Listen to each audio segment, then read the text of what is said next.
Oh. Okay, so back to the prison healer. What was the germ of the idea for it? So there was a couple of things. One of them was that I was traveling at the beginning of 2019, and I met a young woman who I only met her briefly, probably for about 5 minutes. And she told me her story about how she'd grown up in a war-torn, impoverished country. And when she was a teenager, her father was seen shaking hands with someone from an opposing religious faction, and her entire family was sent to prison because of it. And so they thought they would be, her father was sent to like this torture prison. She and her mother and her sisters were sent to like this like political kind of prison. I think she had some brothers who managed to escape and flee the country. And so her whole entire family was like spread from each other, and they thought, surely this is a massive misunderstanding, we'll be out of here in a day tops, a couple of days, we've just got to weather this.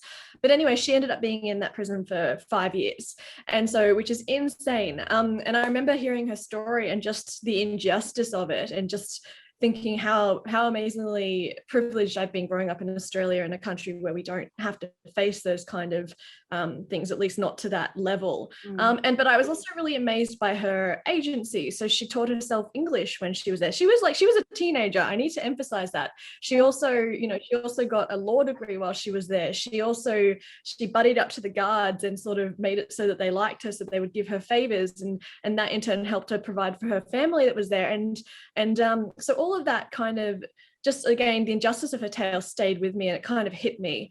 But even then, I continued my travels. She became kind of a blip in my memory, and I moved on with life. But then about 6 months later, in the middle of 2019, I was over in Perth for the Scribblers Festival, which is a children's literary festival over there.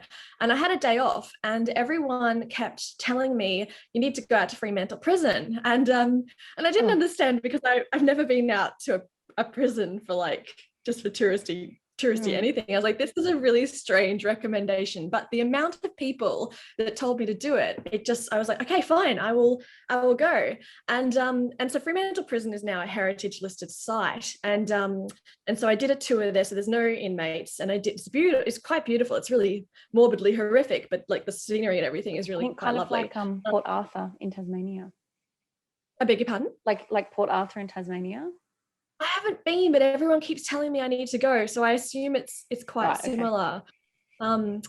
But yeah, no, so I did this tour. The thing about Fremantle Prison is that when they did have inmates, they part of their labor was to dig tunnels beneath the prison, and so that they could provide a water source for the prisoners, and then also for the town of Fremantle later on.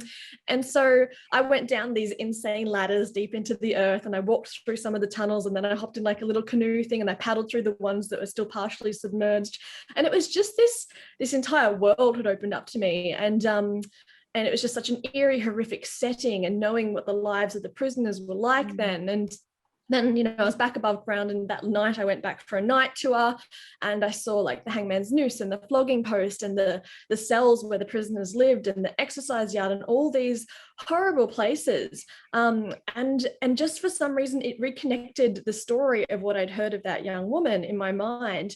And not so much her story, because obviously I have a lot of magic and a lot of different things in my book, but more the feeling that her story evoked in me, and the such a strong sense of horror, and again, I keep using the word injustice, but there was just so much injustice. And in the prison healer, that's such a big thing as well, but as is the theme of survival. And so I incorporated all of that, and then I used kind of the setting that Fremantle Prison had inspired from me, and then I just started writing this book, and it burst out of me.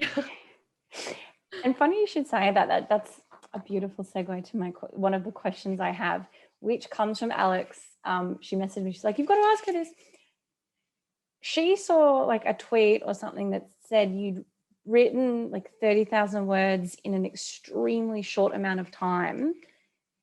Is that A, true, and B, like, how does that function for you? Well, I would probably assume it's true. I wrote The Prison Healer, the entire book, in 26 days. Wow. So I am a fast writer. I would never recommend it to anyone, because it's just, take as much time as you need. I have, Jessica Townsend's a friend of mine. She took 10 years to write Nevermore, and it's a wonderful book. There is no there's no right or wrong for how long you take to write. For me personally, I have a terrible memory, and so if I take a longer time to write, I tend to forget. and I just write the same thing over and over again.